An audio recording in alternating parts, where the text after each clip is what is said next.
2 years ago, before coming for the first time to Japan, I had a lot of questions about the visa, how to move around in Japan, how to have internet in my phone and everything. And when we came back to Germany, I made a video summing everything up in case you had the same questions. And now, 2 years later, after coming to Japan several times, we want to update that video in case you want to come and you have the same doubts as we did.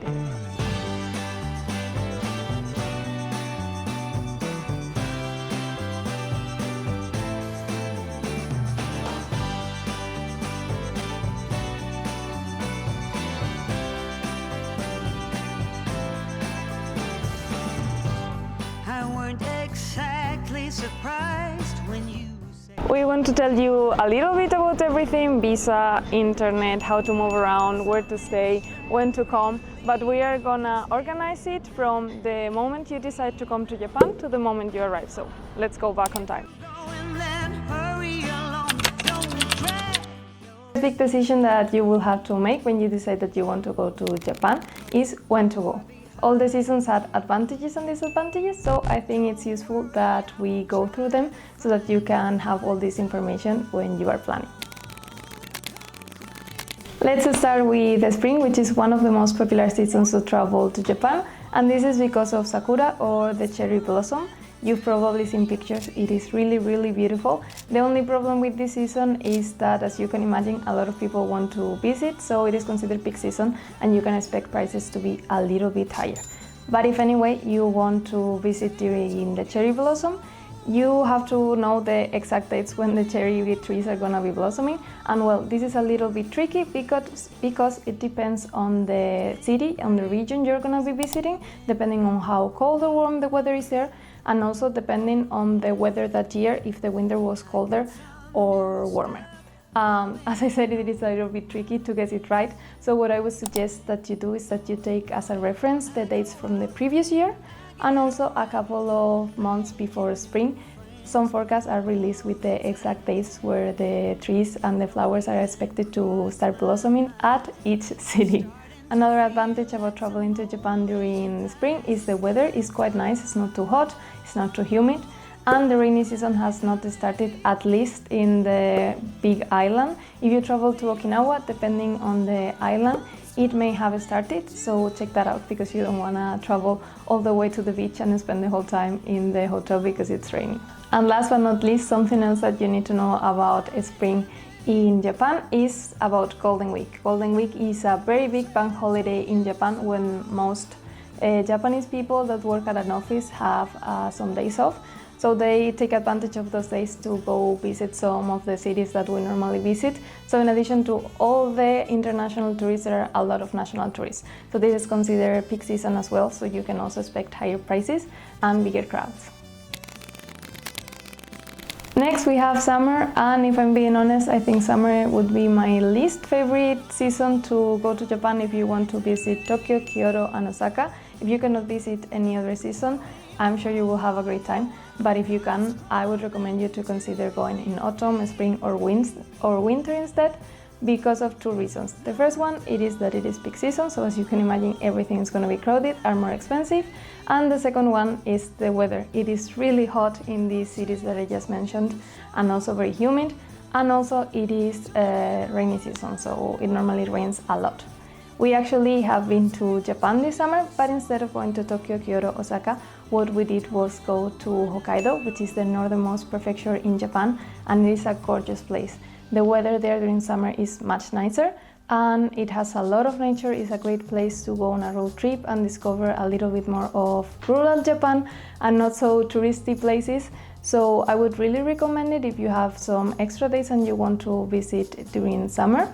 We're gonna be uploading a blog about our experience there very soon, so if you wanna watch it, I would recommend that you subscribe.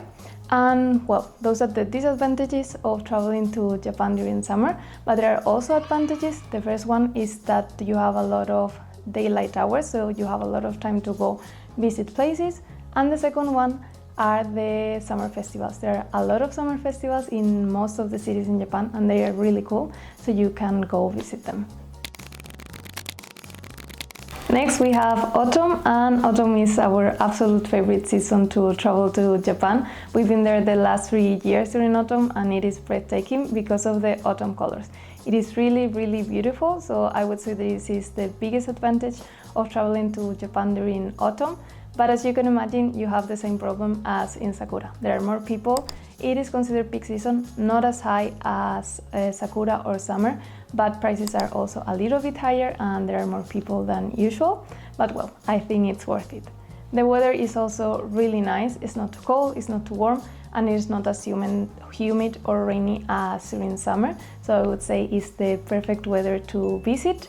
And well, about the disadvantages, there are also a couple. As I said, it's a peak season, and also sunset is quite early, so you don't have that many daylight hours to go visiting. But overall, I would say it is a pretty good season to visit Japan.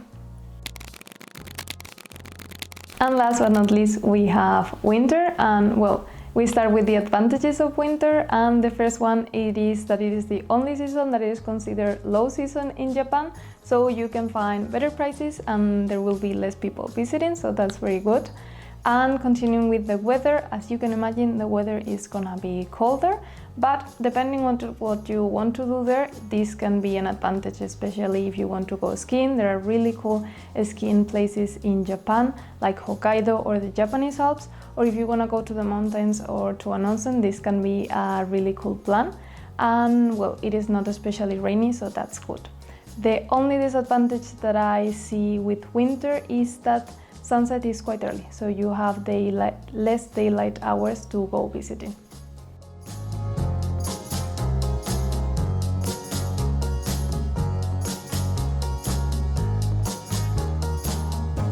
And after deciding when to come to Japan, the next question is where to go, which cities you'd like to visit.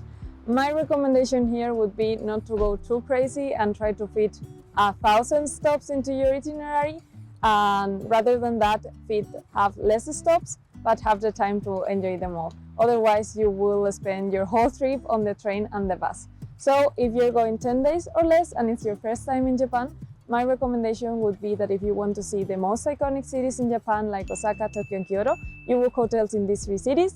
And then if you have the time and you want to, you can do some day trips from these cities. For example, if you're in Osaka or Kyoto, you can go to Nara. And if you're in Tokyo, you can, for example, come to Fujisawa to see Mount Fuji from the beach, or you could go to Lake Kawauchiko to also see Mount Fuji in the mountains, or you could go to Yokohama or Kamakura, which are also nearby. It's only 1 hour. And we've been to all these cities, so we have vlogs on the channel or coming up. So my recommendation would be that if you want to go to any of the cities, you hit the subscribe button and the little bell to be notified when we upload something else. Or if you're going some more days, up to 2 weeks, you can also add some other stops, like for example Takayama, Shirakawa-go, or Kanazawa in the Japanese Alps, or maybe go to Wakayama, which is not that far from Osaka, or come here to Ime. This is Ise in the Ime prefecture, and as all the other places that I said, we've been there, so we have some vlogs coming up or already on the channel, so you can subscribe to see them all. And if you're staying for a little bit longer, then I would recommend that you consider going to Hokkaido, which is the northernmost region in Japan, and Okinawa, which is the southernmost. These are really beautiful regions. We've been to both of them and they are breathtaking. It's very different from what you can see in Honshu, and it's really worth it to go, but I would only recommend them if you can go for some days and really be able to explore and get to know these regions. So if you have 4 or 5 nights to go somewhere else, I would really recommend that you check them out. We've been to all the places I mentioned and we have vlogs coming up already in the channel. I will leave you the links on the description and you can subscribe and click the bell to be notified when we upload the rest of them. And if you still have doubts and want more help, we can also organize your trip. We have a service to organize your trip to Japan. I will leave you on the description the information to contact us and we can see how we can help you.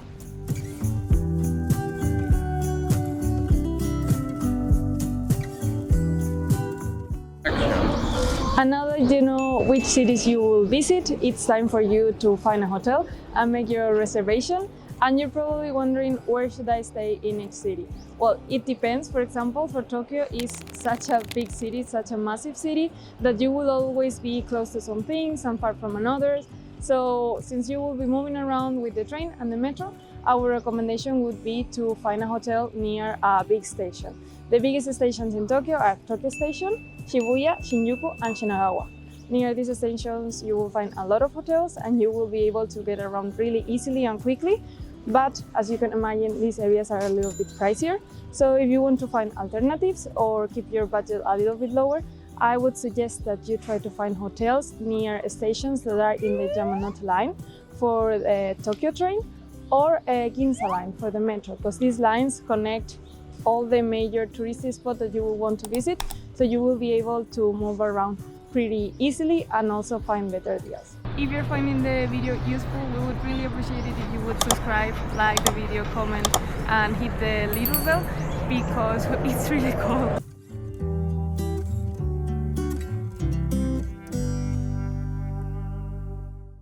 In Kyoto, the places you will want to see as a tourist are also scattered around the city.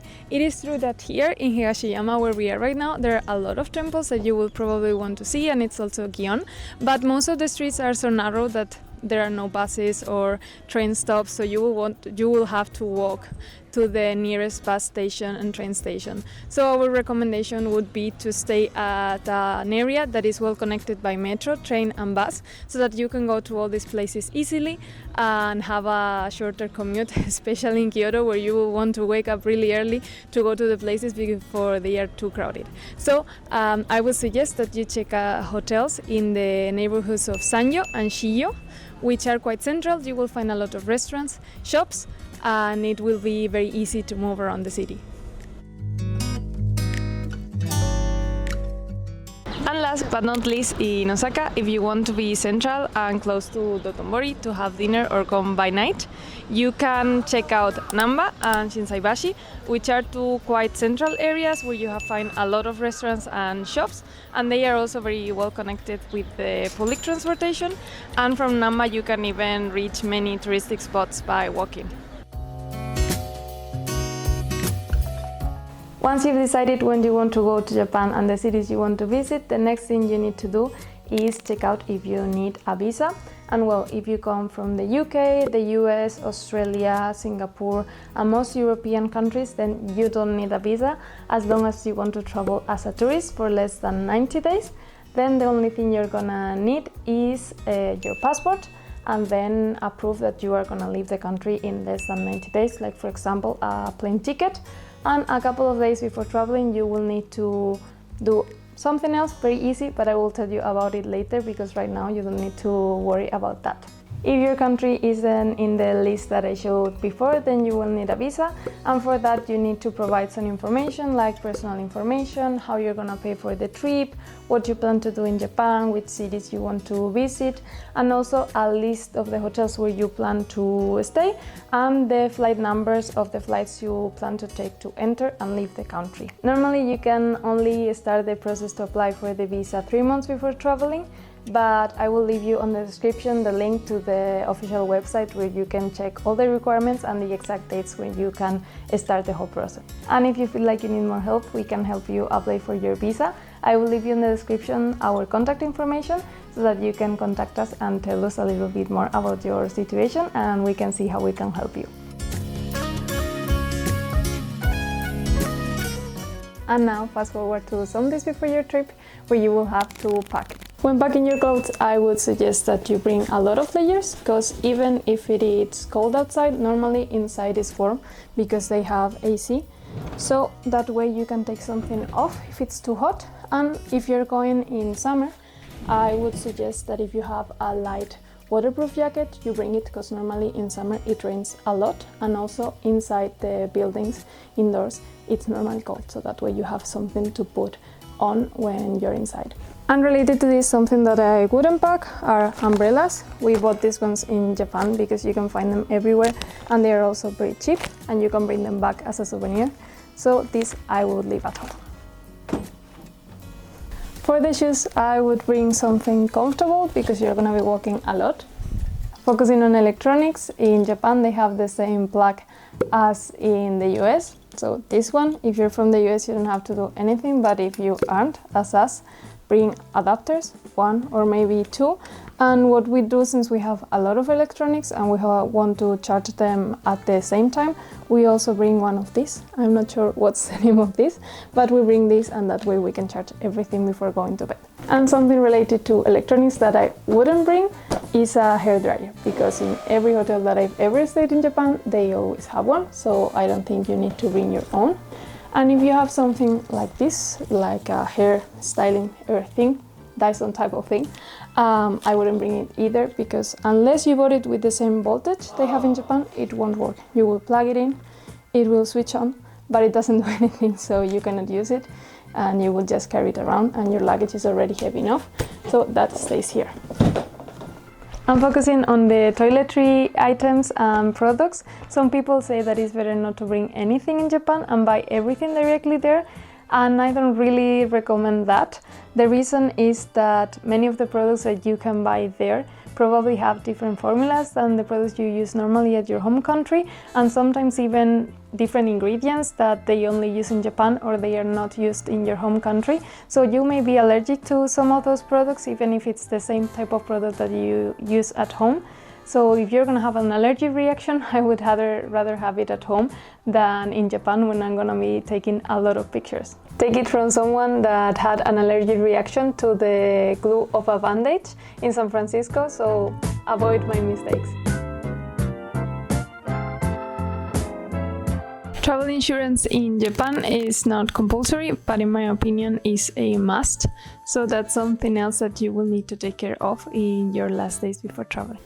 Travel insurance is not a mandatory requirement to enter Japan. No one is gonna ask you at immigration if you have it or not, but the Japanese government recommends it, and I would really recommend it as well, just in case anything happens, so that you are covered. I would recommend that you take your time with it, compare different options, and try to find the one that is right for you.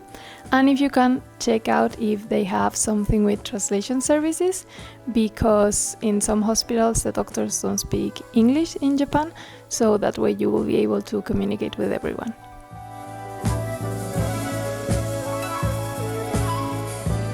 A couple of days before traveling, you will also need to decide what you want to do to have data on your phone, and also if you want a number to make calls there. If you want to have a Japanese number to be able to make calls, I think this can be useful to make reservations for restaurants or call a taxi, but the only problem is that you can only rent it, so you will have to give back this SIM card before flying back. So depending on the time of your flight, this can be a little bit messy and you might have to go earlier to the airport to give it back. I will leave you in the description the link to a company that offers this service, so that you can check out the opening times of their shops and see if it's worth it for you. If you only want internet, then it's a lot easier. What we normally do is we buy an eSIM card that we can install a couple of days before flying, and then when we arrive in Japan, we just have to turn on the internet on our phones and we have internet directly, so it's really convenient. The only problem with the SIMs is that they are not compatible with all devices, so I will leave you in the description a link where you can check if your phone can support an eSIM. With Android it is a little bit more complicated, but with iPhone, if you have an iPhone that is newer than iPhone 10, iPhone X, it should work. But if it doesn't work with your device, what you can do is you can buy a normal SIM with data, only data, that way you don't have to return it before flying back. And well, there are a lot of companies that offer this service at the airport. When you arrive, you will see a lot of companies, but I will leave you on the description the link to one company that I used the first time I traveled to Japan, and it was really quick and easy to get everything installed on my phone, so you can check out the prices and the opening times and everything. And last but not least, another option that might be interesting for you if you have more than one device or you are traveling with a group is a mini router, a portable router. That way you can have internet and have multiple devices connected to it. And as I said, this can be more affordable if you're traveling with a big group of people or you have your iPhone, your iPad, and more than one device. The only problem is, again, you have to return it before traveling back. So you have to check out how that works with your schedule for your flight back. But I will leave you in the description again the link to a website that offers this service so that you can check all the info out. When we were talking about visum, I told you that whether you needed a visa or not, a couple of days before your flight, you will need to do something else. So now it's the time. What you need to do is register yourself in the Visit Japan web and enter all the information about customs and immigration. This is not something mandatory, but I would really recommend it because if you do it, you will get a QR code. And with this QR code, once you enter Japan, you can go through the fast lane. So you will save a lot of time when you are going through immigration and customs.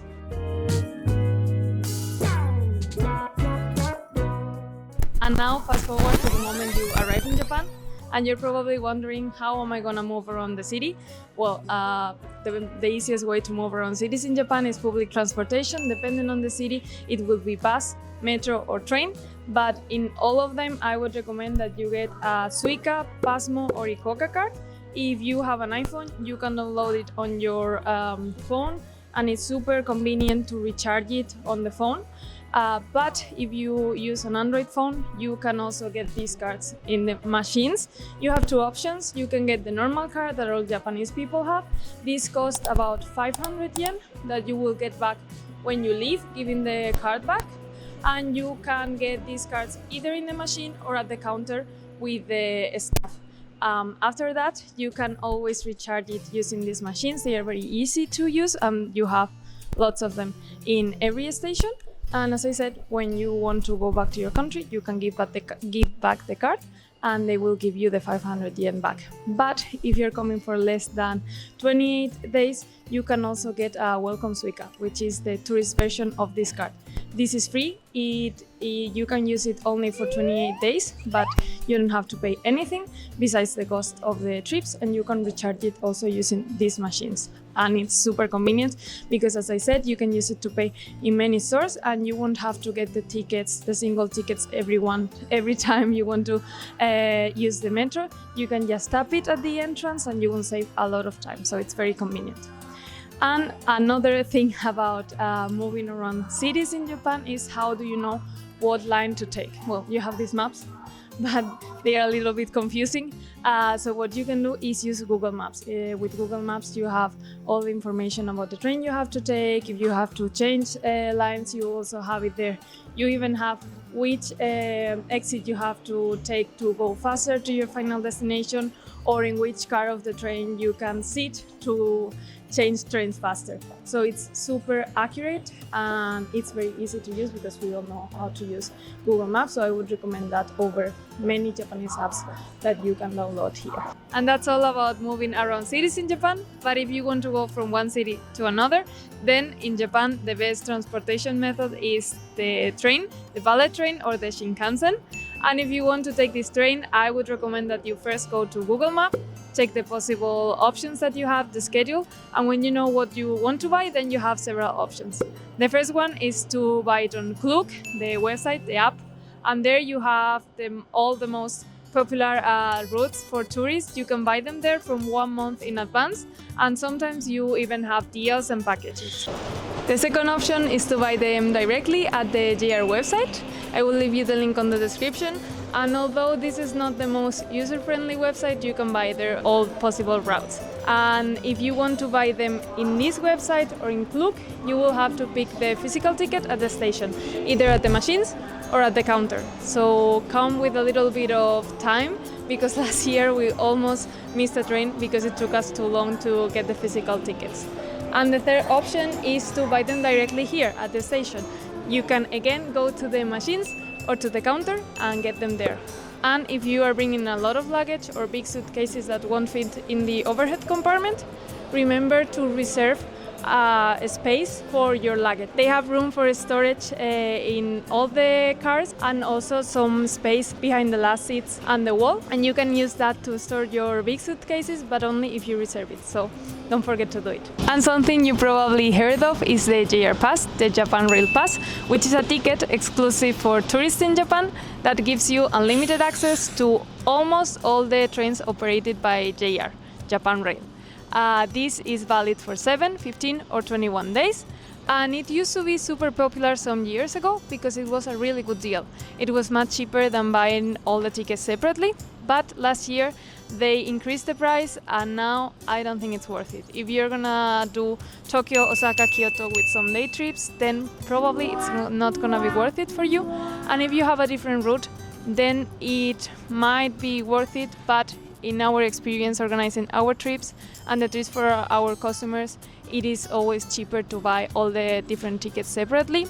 Also keep in mind that some popular routes among tourists, like for example going from Tokyo to Mount Fuji, are not included. If you want to move around the Japanese Alps, there are many things that are not included as well.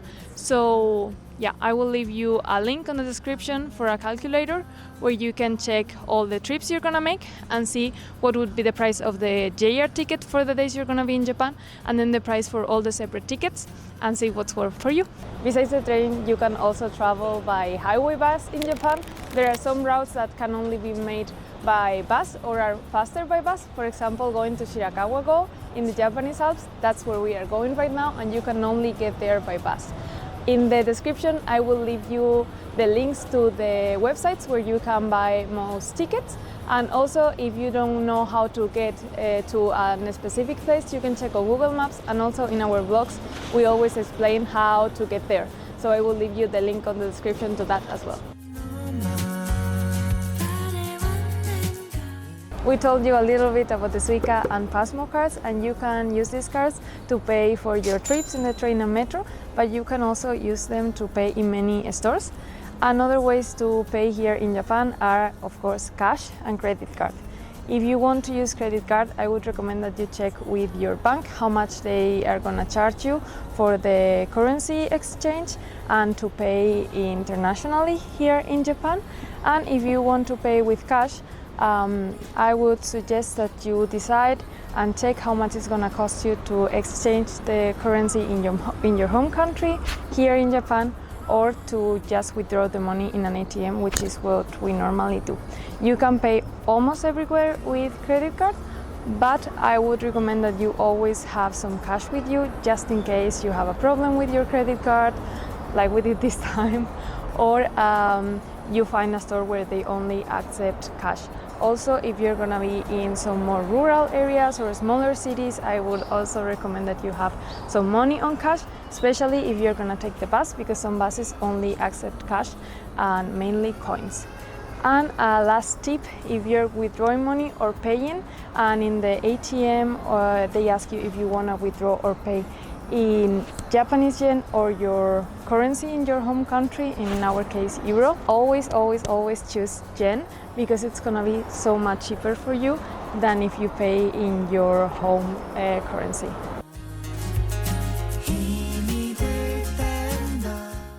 And another thing about spending money in Japan, but this time spending it shopping. A trick to save some money is actually going shopping tax-free. If you are a tourist in Japan, you can have the tax refunded, that is 10% of what you buy. Sometimes you can do that directly in the shop, sometimes you have to go to a tax-free counter, but the requirements, no matter what you do, is that you have your passport with a tourist visa, that you spend at least 5,500 yen, and that if you pay with credit card, the credit card is to the name to the person that is buying tax-free.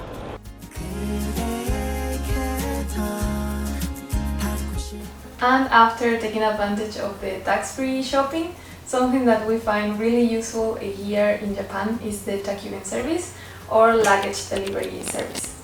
As you can guess, this is a service where you can ship your luggage from one stop to another, and it's really useful if you find yourself with really heavy suitcases, like in our case with all the filming equipment, but also if you're going to travel around Japan and you're going to visit regions with different weathers, you probably will need a lot of different clothes. So it's really useful to bring only the things you actually need to one stop. For example, we are right now in Hiroshima, and in our first stop, Osaka, we shipped all our luggage to the following stop, which is Kanazawa. And there we shipped all the warm winter clothes, and here we only brought autumn clothes. And yeah, it's really useful, especially if you're gonna be moving around with trains and you're gonna need to carry those suitcases around in the stations, because some stations in Japan don't have elevators or they're hidden. So I think that will be very useful for you, much more convenient. You can find this service almost everywhere in Japan. Almost all hotels offer it, airports, stations, and even some convenience store. But what I would recommend is that you talk to your hotel and check directly with them if they can help you ship your luggage to your next destination. That way you can check out, just leave your luggage there, tell them where to ship it and when you want it there, and when you arrive to your next destination it will already be there. If your hotel doesn't offer this service, there are some companies that do, so I will leave you the links on the description. I know it's been a lot of information, but I hope you found it useful and also that you will have an amazing time in Japan. If you like the video, please don't forget to like the video, and we will love it also if you left a comment. We have a lot of content about Japan coming up, so if you're planning to go to Japan, don't forget to subscribe. See you in the next video. Bye!